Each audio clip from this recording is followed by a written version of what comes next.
Hello, everyone, and welcome to another episode of In the Reading Corner. I'm Nikki Gamble, and today my guest is Oliver Sykes. This is a special edition of In the Reading Corner because we're making some podcasts with each of the 5 shortlisted poets for the CLiPPA Poetry Award. Now, Oliver Sykes is an award-winning author and poet, having poetry and fiction for children published, and he has a background in theatre, performance, and production. He's been a student at the Golden Egg Academy and a lead artist for Stories of Care. He's also been a literacy champion for the National Literacy Trust. Oliver's first book, Alfie's First Fight, was a Manchester Libraries read for 2022. And this, his first published poetry collection, We Are Family, 6 Kids and a Super Dad, is a heartwarming and highly personal collection of poems. It has a very distinctive voice. It's shortlisted for the CLiPPA Poetry Award, and I'm really looking forward to talking with Oliver and finding out a little bit more about it. I wanted to know a little bit more about Stories of Care, actually. That sounded really fascinating. I did go digging a little bit, but Mm, maybe you could just tell our listeners a bit about what the mission of course, is for yeah. that. So before becoming a children's author, I had a previous life as a theatre producer. I was a theatre and comedy producer for about 10 years. I worked with some incredible artists, spoken word artists, comedians. Most notable is Sophie Willing, who writes and stars in Alma's Not Normal. And we were building Sophie's career. I was her producer. She was the artist that I was working with. And Sophie had this idea to use her platform and to help other care leavers to tell their own stories and to be empowered as creatives. So that was where the story began. And over the course of 6 or 7 years, we delivered 2 big projects where we recruited, firstly, care leavers, a batch of care leavers that wanted to write for children, to write a story that would be inspired by their personal experience. And we created a first anthology, and then we did a second project where I took on the role as lead artist, coming from a low income single parent background. And the whole point was that we wanted to do another project. We spoke to our care leaver steering group, and they said that we get lots of arts projects pitched to us. They always seem to be ring fenced for care leavers. We'd really like to meet some young people from different backgrounds. So then this opportunity came for me to be the lead artist and for children from low income single parent backgrounds to work alongside young care leavers. And I led the project and led on editing the stories. We coached 12 writers over the course of about a year to write their first short story for children. And the brief was that it would be inspired by their own personal life, and they'd be trying to view these children with some message or knowledge or something uplifting and comforting. And that anthology was very much a conversation between these 2 groups that otherwise might not have met. So it was a really special book and a real privilege to be lead artist. Stunning work, and I was pleased to see that you did get recognition for the work that you've done as well. You've packed a lot in, but we're here today to talk about poetry. And I'm always interested in where people's interest and passion for poetry comes from. Did it start in childhood for you, or was it something that came later? It did start in childhood. I think I have no recollection of ever being read to before the age of about 8 years old. So 8 years old is the pivotal moment at the start of the story for We Are Family, when my mum leaves the family unit and my dad takes over. What happened when my mum left is my dad tried to take stock of where we were at. He was quite absent. He worked in the local factory. He did lots of overtime. So he wasn't by no means our primary caregiver. He sort of came in and took the reins. And he wanted to see where we were all at. So we were all sat in the living room watching the TV one evening, and we were all invited up to his bedroom. And we were invited up. We all did a maths test. I think there was 20 questions. He was like teaching us long division and all sorts of stuff. And one of the things that he did was read with us. I was reading, I think it was Treasure Island, and I read 2 pages. And after those 2 pages, he got me to close the book and to ask what had happened. And I was feeling so much pressure to read fluently that I hadn't taken in any of what I had read. So my dad recognized that and started to read simpler books with me and really nurtured my reading. And some of those books did involve poetry. I always remember my dad had the poem "If" by Rudyard Kipling. It was framed and it was on his bedroom wall. He loved poetry himself. He would recite "Tiger, Tiger" by William Blake. "Tiger, tiger, burning bright in the forest of the night. What immortal hand or eye dare frame thy fearful symmetry?" And to have a dad that was that expressive and broke down any barriers that there might be for me doing poetry as a working class kid, I just sort of emulated my dad, and poetry was always an avenue that I felt I could pursue because my dad had given me that permission. Just from reading your collection, he comes across as an incredible man, and I wonder if you know where his passion for poetry came from, because people do make assumptions. Now, my parents are from a mining community, and I know that my dad loved poetry. So I know that at school he had a very difficult time. He was dyslexic. He didn't leave school with any GCSEs, and his dad was very critical of him from an early age. He had a younger sibling who has gone on to do great things in environmental law and is very, very smart. And he was sort of cast as this person that didn't have the academic side to him. He was more vocational. And I think that was always a bit of a chip on my dad's shoulder. Now, my dad speaks fluent French. He has a degree in sports development and martial arts. He's really gone above and beyond to educate himself because of that chip that was on his shoulder and how he was made to feel. And I think that when he was building his vocabulary, he would have come across poetry. There was poetry books in our house. I remember there being a huge, thick volume on the Romantic poets, and there was war poetry as well. So Siegfried Sassoon and Wilfred Owen, a lot of classical poetry, really. That was absolutely fascinating, but we want to come on to your poetry writing now. The top of my question list is why? Why do you write poetry? What's in it for you? I mean, not to sound big headed or anything, but I think I've always had a bit of a natural flair for poetry. For me, I'm able to express my thoughts, my feelings, and my experiences more clearly through writing poetry than I am through any other art form. I've done stand up comedy, I've done theatre. There's something about poetry that's just different. And I think it's that I come at it with there being no rules. There's a sort of creative freedom to having an idea and just trying to make it work and trying to communicate what it is you're trying to communicate. I also quite like the idea of the challenge of creating something that deals with quite big ideas being quite a short form. So I quite like the challenge of that. And then also as well, why do I write poetry? I think what I've realised through the process of writing poetry is that I am a working class children's poet. My voice is working class. My experiences are working class.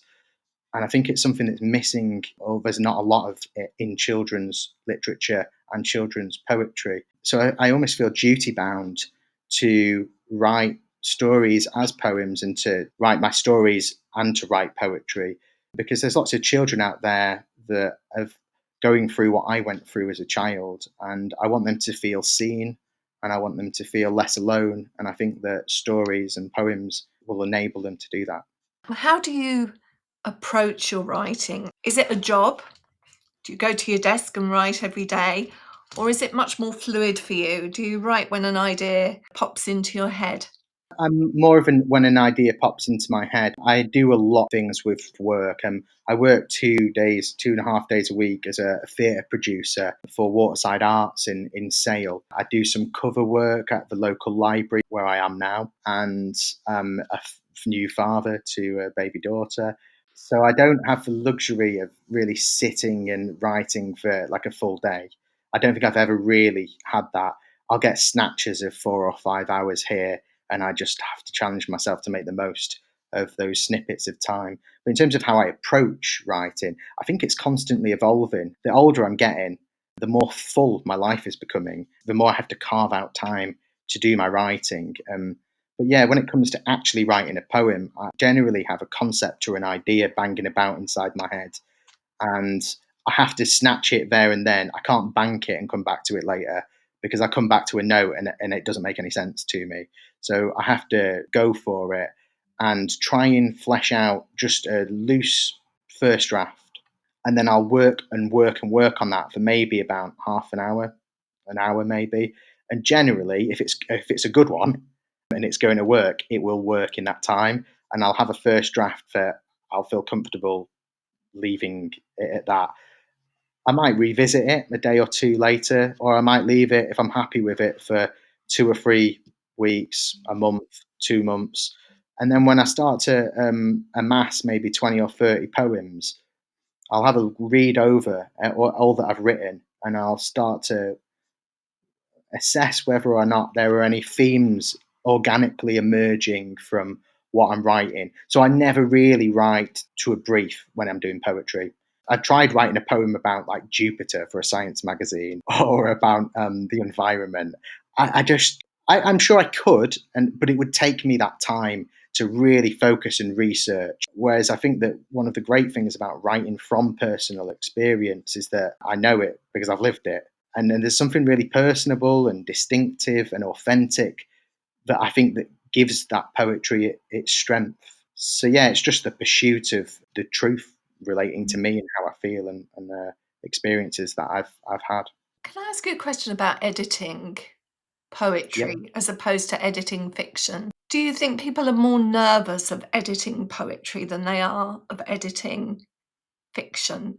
You know what? Like Janetta Artabarry, she was very great at like organizing the poems and really making sure there was a beat to it. So the collection, it's not like sad poem, sad poem, sad poem, fun poem. It's sort of curated in a way where you being kept on your feet, you're kept on your toes, I think. And there's such a variety of poems. Like one of the first things she said is this collection that you've presented to me needs more variety. So go away and write some more poems. We want a poem about this or this or this. And she really helped create that narrative arc that's there. In terms of the actual specific poems, I would probably describe it as quite light touch, given other editors that I've worked with. But I think that's because she recognised the distinctiveness to the voice and wanted it to feel quite raw and not overly edited, which I'm very thankful for. However, I've recently worked on my second collection called Diesel and Me, which is another revisitation of a real life childhood. And that was very different. I mean, it was amazing as an experience, but they were using words like scansion, like analyzing the work in a completely different way. And one of the things that I find I do, because when I was a kid, my older brothers and myself, we used to listen to a lot of hip hop, so like NWA, Tupac, Biggie. So I'm used to being able to make things fit a rhythm. And I think that that doesn't lend itself well to written poetry, because somebody else will try and read that. And I can read that into rhythm, but an editor will go, oh no, this needs to be completely rewritten because it has to conform to a da dee dee dee dee da da da dee da dee dee. So yeah, I found that it really different. And sometimes the decision to change a word is to make the poem better for children as an experience. So when I deal with creating a book, everybody's in there to give children the best reading experience possible.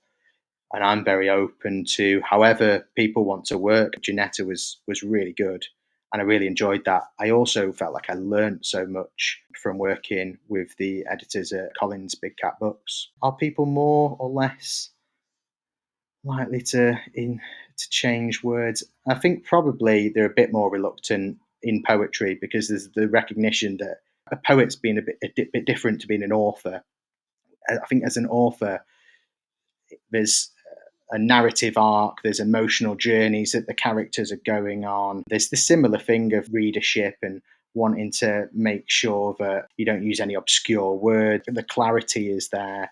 I find it harder to write fiction, and I think that's because poems are often, for me, shorter pieces of work, whereas the length of a novel requires a few other people to point things out for you and to make those changes. In a poem, you can go deep very quickly. I want to move on to your collection. Could you just explain what the collection is and how it's organised? Yeah, we are family, 6 kids and a super dad. It starts when I was 8 years old. My mum left the family unit, and my dad had to leave his job to become the sole carer to me, my 3 brothers, and my 2 sisters. My younger sister was 4 years old, and my oldest brother was 13, and everybody was within that age range. And this collection tells the real life story of the sort of 8 week period when we're waiting for the first income support check to come, where things were really, really tight for my dad. We didn't have any savings, family and relatives were quite aloof, and it was pretty much all on dad and on us. So we did everything that we could to survive that period where we had no money. And that ranges from sharing bath water to eating pancakes every night of the week, going out foraging for nettle soup, poaching in fields for rabbit, going out fishing, going to the supermarket at 7:55, knowing that it closes at 8, so you can get all of the reduced sticker items for like 5 pence from the local Morrison's supermarket. And then there's also the idea of dealing with grief and not having a mum anymore. So hopefully there's a lot of different things going on. It's incredibly rich, and I know that you've chosen a poem to read to us. So could you introduce it, and then we'll hear the poem? Wonderful, yeah. So this poem is called Boxing with My Dad.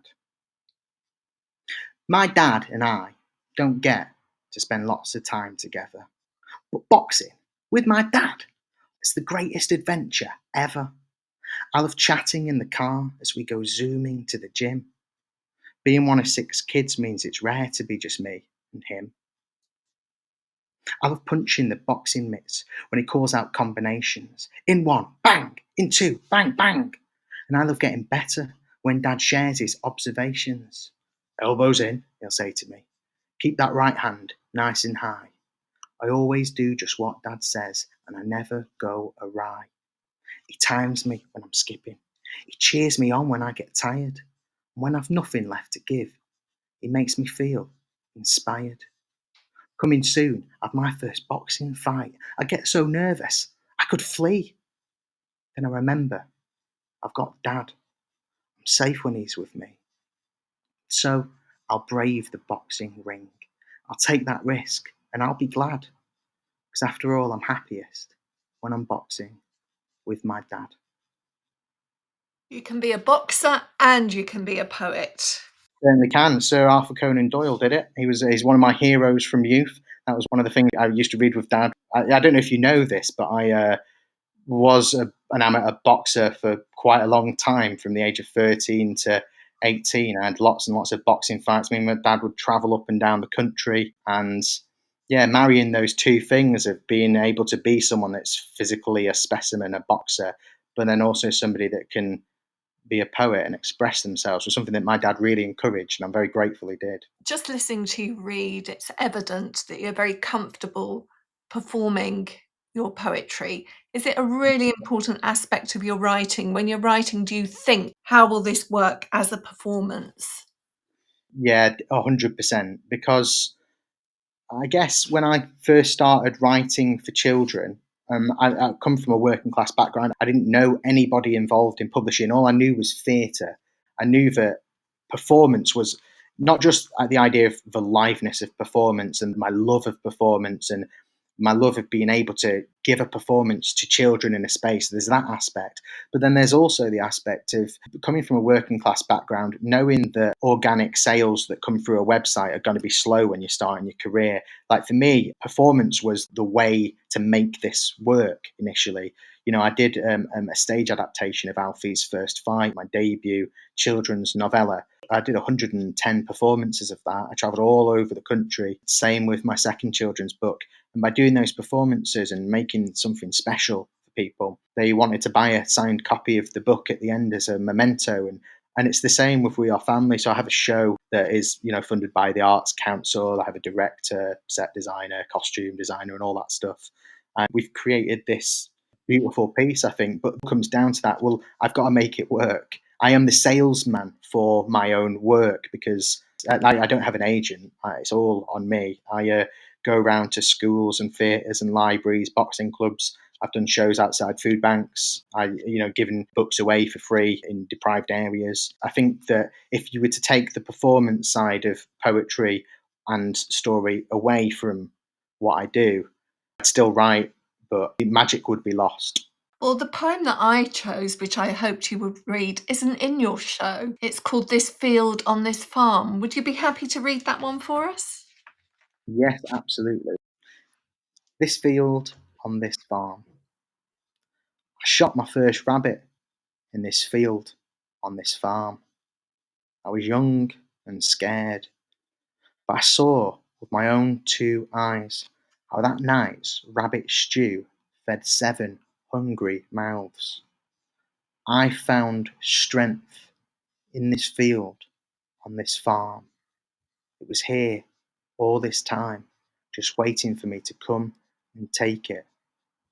It was here in this field on this farm that I, aged 10 years and 2, retraced the footsteps of my forebears, learned the ways of the poacher, realised what it means to provide for your family.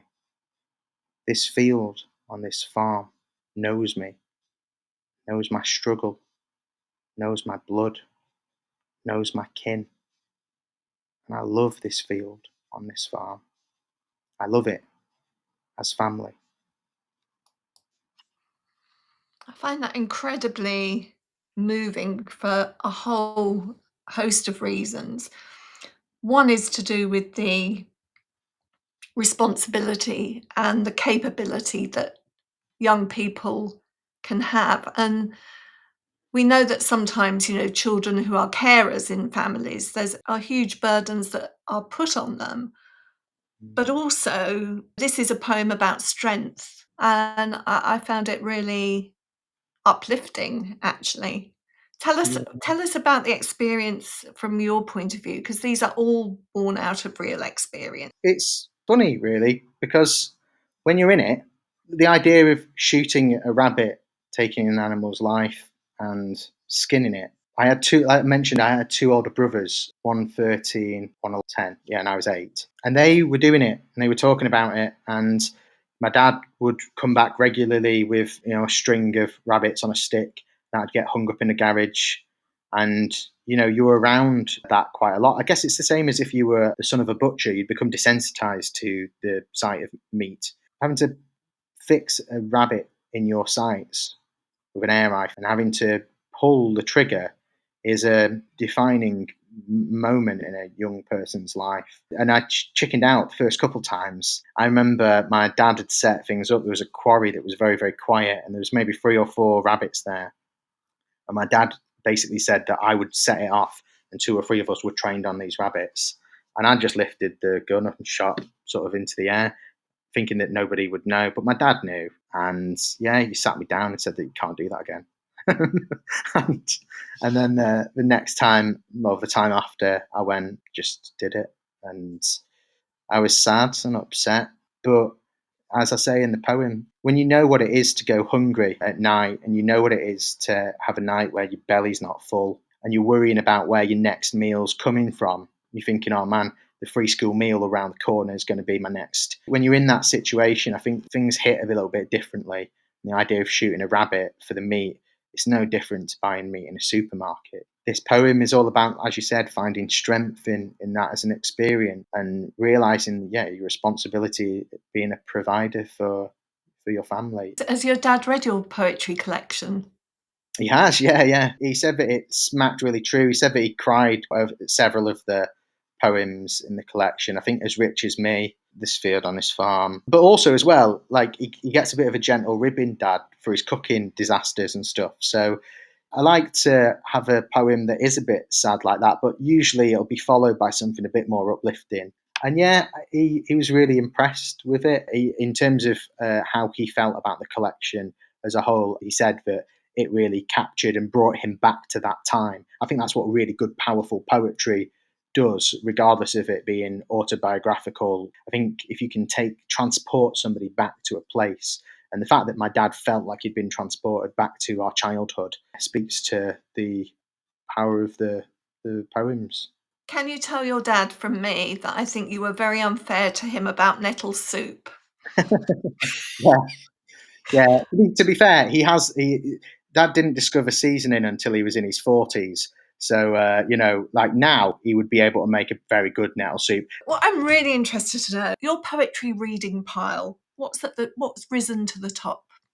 Quite. There's been really some really great releases. I've not managed to read these ones. These are ones that I'm really looking forward to.